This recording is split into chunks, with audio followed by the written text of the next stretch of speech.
Em Abacuque 3:2.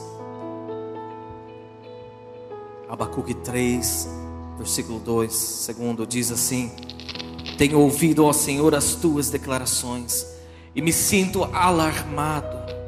Aviva a tua obra, ó Senhor, no decorrer dos anos, e no decurso dos anos faze-o conhecida. Na tua ira lembra-te da misericórdia. Aviva a tua obra, Senhor. Aviva a tua obra, Senhor.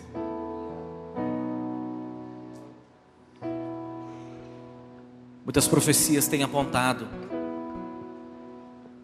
para que essa geração, você e eu, sejamos a geração que vai impactar esta nação e as nações.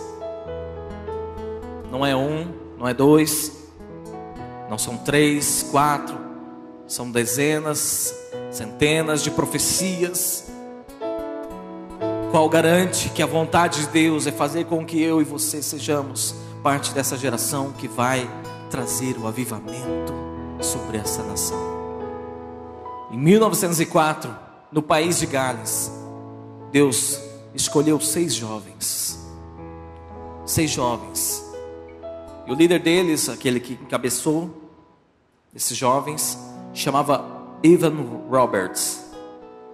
Ele tinha 26 anos de idade quando eles decidiram que seriam bombas atômicas na mão do Senhor. São essas pessoas a quem aprove o Senhor levantar sobre o país de Gales em 1904. Eles não tinham nenhum recurso tecnológico, eles não tinham nenhuma iluminação, nenhum som, eles não tinham aparelhagem nenhuma, eles não tinham veículos de divulgação, de repercussão na mídia.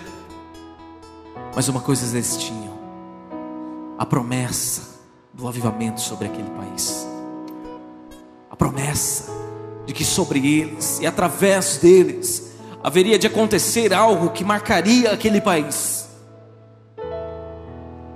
Então eles começaram a orar, a buscar a face de Deus. Milhares de jovens se converteram naquele lugar. A história relata que eles iam pelos bares das cidades e automaticamente a presença de Deus invadia aquele lugar e as pessoas começavam a chorar, as pessoas começavam a se arrepender dos seus pecados. Bares eram fechados, cinemas eram fechados naquela época, só por causa de 6 jovens que começaram a serem instrumentos de avivamento. E então de uma cidade pulou para 2 cidades, de 2 pulou para 3, para um estado. Então a nação inteira, imagina uma nação inteira, não é uma igreja, não é uma denominação, não é nenhuma cidade, foi um país inteiro que foi devastado pelo tsunami da glória de Deus. Aqui tem um trecho de um texto que fala que o avivamento tornou-se manchete nos principais jornais do país. Agora imagina os principais jornais do país. Imagina os jornais, as TVs de hoje relatando que está acontecendo um avivamento em Rolândia. Imagina a CNN, imagina os canais internacionais relatando que no Brasil está acontecendo algo que é inexplicável, pois foi lá que aconteceu. A presença de Deus parecia ser universal e inevitável, invadindo não somente as igrejas e reuniões de oração, mas se manifestando também nas ruas, nos trens, nos lares e nas tavernas. Agora imagina no busão, você lá no busão, e quando você entrar no busão para ir para o colégio, para ir para o trabalho, a presença de Deus invadir aquele ônibus e as pessoas começarem a se quebrantar, e falar: não sei o que está acontecendo comigo, mas isso que você tem eu quero. Me fala disso que você tem que eu quero.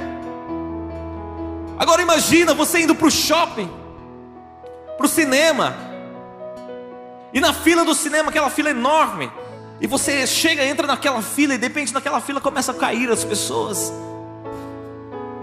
e pessoas sendo curadas, sendo libertas de demônio. Porque isso é uma utopia para nós, porque isso é como que estivesse sonhando demais, sendo que isso está disponível para mim e para você. Para mim e para você. Qual é o segredo para que isso aconteça na nossa geração, na nossa cidade, no nosso colégio, na nossa faculdade? Jeremias 33:3 diz: clama a mim e eu responderei, e lhe direis coisas grandiosas e insondáveis que você não conhece. Clama a mim e eu responderei. Agora imagina nós trazendo bandas famosas para esse lugar. Vamos imaginar, vamos fazer um congresso aqui nesse lugar, vamos fazer um show gospel aqui, e trazer os melhores cantores da parada gospel hoje. E então aqui em Rolândia dar umas 20 mil pessoas cantando sobre Jesus, 20 mil pessoas ouvindo uma palavra, uma pregação. Uau! Não seria legal? Imagina nós promovendo isso, Ministério Fusão promovendo um grande show gospel, e 20 mil pessoas indo atrás de um trio elétrico, dançando para Jesus, cantando para Jesus, ouvindo os testemunhos. Que 10, que sonho! Mas eu quero dizer para vocês que isso não é avivamento. Isso não é avivamento. O avivamento não é resultado de grandes eventos. O avivamento não é resultado de um bom trabalho de marketing, de mídia. Sabe que nós podemos sair nos colégios, podemos sair para os colégios e panfletar nos colégios sobre um culto especial aqui, e eu tenho certeza que esse lugar vai ficar abarrotado de jovens e adolescentes. Já fizemos isso. Mas isso não é avivamento. Isso não é mover de Deus. Isso são estratégias de evangelismo, mas isso não é avivamento. O clamor é a chave para o avivamento. Sem clamor não há respostas de Deus. Clama a mim, eu responderei. Não é façam grandes eventos que eu responderei. Não é promovam grandes coisas para a galera que eu responderei. É clamor. É você ter uma vida totalmente derramada na presença do Senhor. E o que é clamar? Segundo o dicionário, clamar é gritar, é chorar, é pedir ardentemente, é buscar desesperadamente por algo. No inglês, clamar é cry ou shout, né? Nós muitas vezes pensamos que clamor é uma categoria de oração. Como é que é clamar? É uma categoria de oração. Mas não, clamar é desesperar-se. Clamar é você se humilhar e buscar aquilo com todas as suas forças. O choro não é apenas o derramar de lágrimas, porque às vezes entra um cisco no olho e você derrama lágrimas, ou às vezes você dá aquela bocejada e enche o olho de lágrimas até que cai lágrimas, ou você está com gripe e cai lágrimas.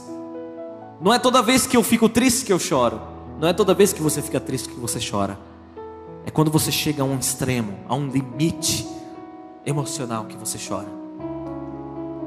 Tenho certeza que também muitos aqui choraram de alegria quando passou no vestibular, quando foi pedido em noivado, não é? Mas também não é em toda alegria que eu choro. Eu choro quando a minha alegria é tão extrema a ponto de romper um limite da minha sobriedade. Então eu choro de alegria. E o que eu quero dizer com isso? Que quando Deus diz clama a mim, Ele está querendo mostrar para nós que não é apenas fazer uma oração religiosa, que não é apenas você chegar e ir à igreja, mas quando Ele diz clama a mim, Ele está querendo dizer que para que você rompa todos os seus limites emocionais, intelectuais e espirituais. Clamar precisa chegar ao extremo, para que a tua oração seja um clamor. Não é você entrar numa categoria: Senhor, eu clamo a Ti. Clama a mim e eu responderei. Essa é a chave para obter respostas do Senhor. Respostas do Senhor.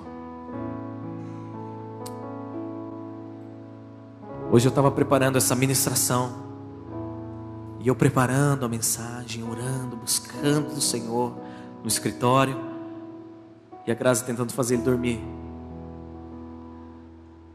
E eu fui interrompido por várias vezes a minha concentração, quando eu ouvia lá de longe: papai. Ele falava papai, eu largava tudo e saía correndo. Ia lá, dava umas mordidas nele, né? Abraçava e pulava em cima dele. Aí eu estava abastecido.